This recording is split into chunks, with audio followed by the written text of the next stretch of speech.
નમસ્કાર, આપ જોઈ રહ્યા છો દિવ્ય ભાવના ન્યૂઝ.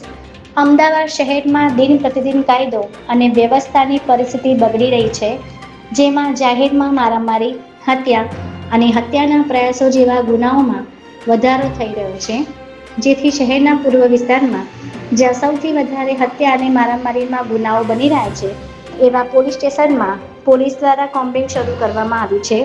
ત્યારે ઝોન 3 ડીસીપી રૂપલ સોલંકીની આગેવાનીમાં તેમના તાંબા હેઠળ આવતા શહેર કોટડા પોલીસ સ્ટેશન વિસ્તારોમાં શરીર સંબંધી પ્રોહિબિશન, 2થી વધારે ગુના, હિસ્ટ્રી ટીચર, હત્યા, મારામારી, હત્યાનો પ્રયાસ વગેરે જેવા ગુનાઓના આરોપીઓના ઘરે ગઈકાલે રાત્રે સર્ચ ઓપરેશન હાથ ધરવામાં આવ્યું હતું.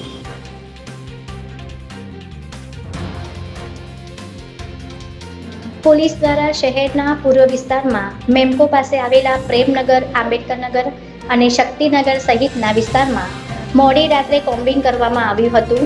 ત્યારે ચેકિંગ દરમિયાન ઘરમાંથી અને પેટ્રોલિંગમાં અલગ અલગ 7 જેટલા વ્યક્તિઓ પાસેથી છરી, ચપ્પુ જેવા હથિયાર અને દારૂ મળી આવતા પોલીસે તેમની વિરુદ્ધ ગુનો નોંધવામાં આવ્યો છે. આ કોમ્બિંગ દરમિયાન પોલીસ પેટ્રોલિંગ અને વાહન ચેકિંગ પણ કરવામાં આવ્યું હતું, જેમાં નિયમોનો ભંગ કરવા બદલ 16 જેટલા વાહનોને ડીએક્ટિવ કરવામાં આવ્યા હતા. નવા ડીસીપી આવ્યા બાદ શહેરમાં કોમ્બિંગ કરીને ગુનેગારોમાં ફરી એકવાર ભય બેસે તેના માટે કોમ્બિંગ કરવામાં આવી રહ્યું છે અને હજી પણ દરેક પોલીસ સ્ટેશન વિસ્તારોમાં રાત્રે સર્ચ ઓપરેશન કરી કાર્યવાહી કરવામાં આવશે. જય હિન્દ, જય ભારત.